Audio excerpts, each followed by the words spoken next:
Hello and welcome to Month End 4. In this series, I'm showing the specific Excel features that can help with common month-end tasks. In this video, we're going to look at using formula-based reports. Let's go to the first exercise, exercise 1. In the previous video, I showed how we can use a pivot table to aggregate and summarize data. But let's face it, not all reports we need to build can be built with a pivot table. And when the report that we want to build doesn't fit inside of a pivot table, what are we supposed to do? Well, that's when we can turn to formulas. One of my favorite functions to use for formula-based reports is the SUMIFS function. So we're going to get warmed up. Let's say I have this table of data and I want to get the total for the sales department. Let's go equals SUMIFS. Now the first argument is the sum range. That's just the column of numbers to add.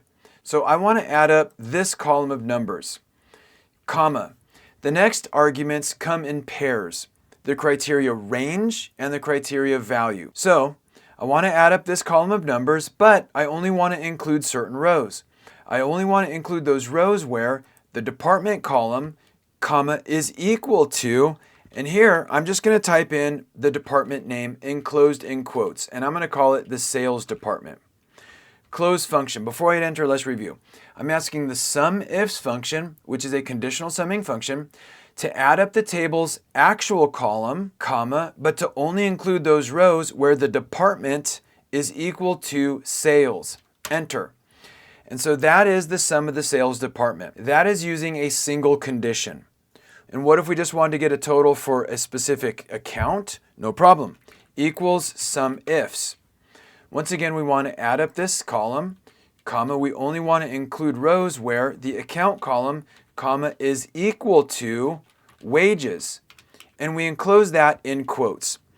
Close function and enter. And now that's the sum of wages. In addition to having single conditions, we can also have multiple conditions. For example, where a department is equal to a specific department and where an account is equal to a specific account. Equals SUMIFS. Once again, I want to add up this column of numbers, comma. I only want to include those rows where the department column, comma, is equal to sales, comma, and where the account column, comma, is equal to wages. Close function. Before I hit enter, let's review. I'm asking the SUMIFS function to add up this column of numbers, and then there's two conditions.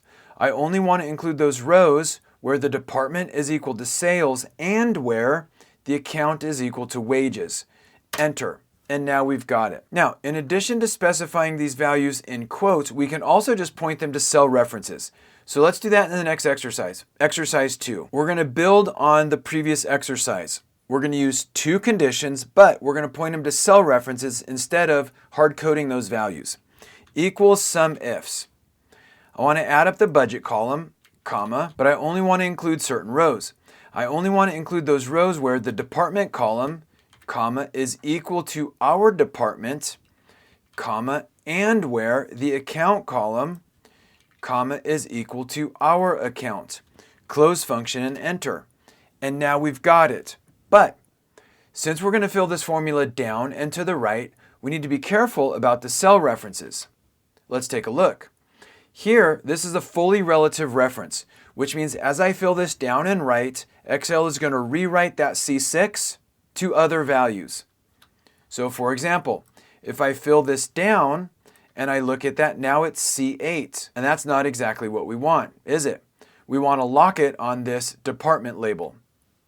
So let's delete those. Let's cruise up here and let's edit this. So as I fill this formula down, I do not want it to update the row reference. The way we lock that in place is by inserting a $sign in front of the row reference 6. Now as I fill that formula down, Excel is not going to rewrite that 6. Enter. Let's fill it down this time, and now we've got it. And as I can see, this still references corporate and this still references corporate. Perfect. Now, what if we fill these to the right? I fill it to the right and everything looks broken. So like, what's going on? Well, here's the deal. There's a couple of issues when I fill this to the right. So let me fill this to the right by clicking and dragging. If I do that, I've got a couple of problems. First of all, I'm going to notice that this reference changed to C7. In other words, it's not pointing at wages anymore. And if I look over here, I can see that that reference changed to D7, so it's not looking at wages anymore. So I can fix that with another $sign. So let me delete all this stuff. Let's cruise back over here, and let me lock this B down with a $sign. That means as I fill this formula to the right, I do not want Excel to change this B column reference to C or D. Enter. Let me fill this updated formula down, and now let's fill this to the right. I still get zeros. What's going on? Well, this is still pointing to B7, which is correct. But what you're going to notice is, now this is trying to add up the department column. What?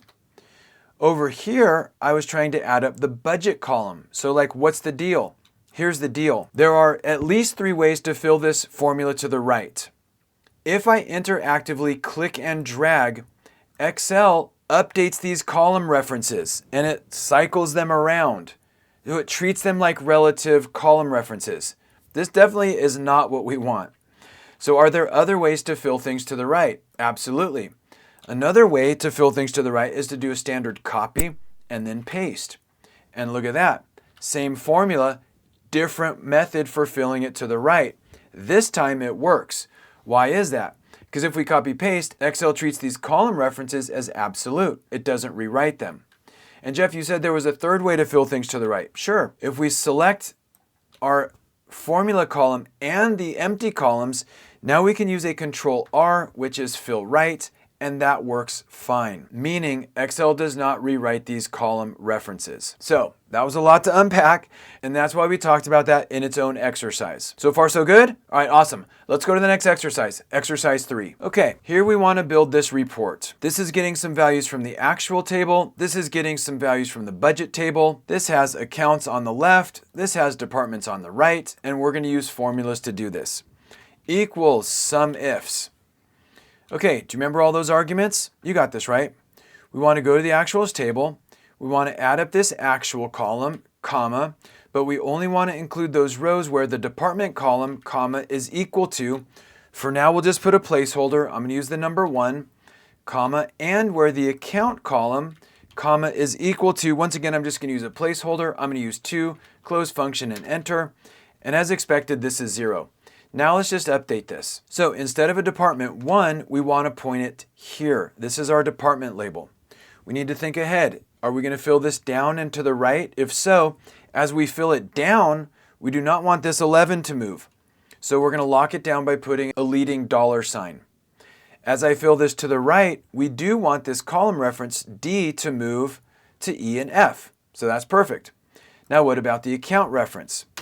Well, the account reference is going to be B12. As I fill this down, I do want that row reference to update. As I fill it to the right, I do not want that column reference to update. So I'm going to lock it down with a preceding $sign. Enter. And now I've got it. And now I should be able to copy and paste. And I should be able to copy this whole row, paste, and paste. And now we've got it. And let's do the same thing for budget. Equals SUMIFS. I go to the budget table. I want to add up the budget column, comma. I only want to include those rows where the department column, comma, is equal to, we'll use a placeholder of 1, comma, and where the account column, comma, is equal to, for now we'll use 2, close function, and enter. As expected, this is 0. Now let's just update these references. The department is here. And once again, I want to lock down the row reference, which I'll do with a leading $sign. And here I want to point this to this column reference. And I want to lock down this column with a leading $sign. Enter. And now I should be able to fill this to the right, copy, paste, and paste. For variance, we're just going to go equals budget minus actual. I can fill that to the right. I can do a copy, paste, and paste. And for variance, we're going to go with equals the variance amount divided by budget. Once again, I'm going to Control R, fill that to the right, do a copy, do a paste, and do a paste. And now we have this very cool formula-based report in the format and design that is required by corporate. So this is an example of how we can use the SUMIFS function to create these types of formula-based reports. And I put this in this month-end series because when we add new rows to this table, when we add new rows to this table, these formulas are just going to pick up those new rows, which is great for recurring tasks like a month-end process. Hopefully this has been helpful. Thanks for joining me. Have a great day. This video is a production of Excel University.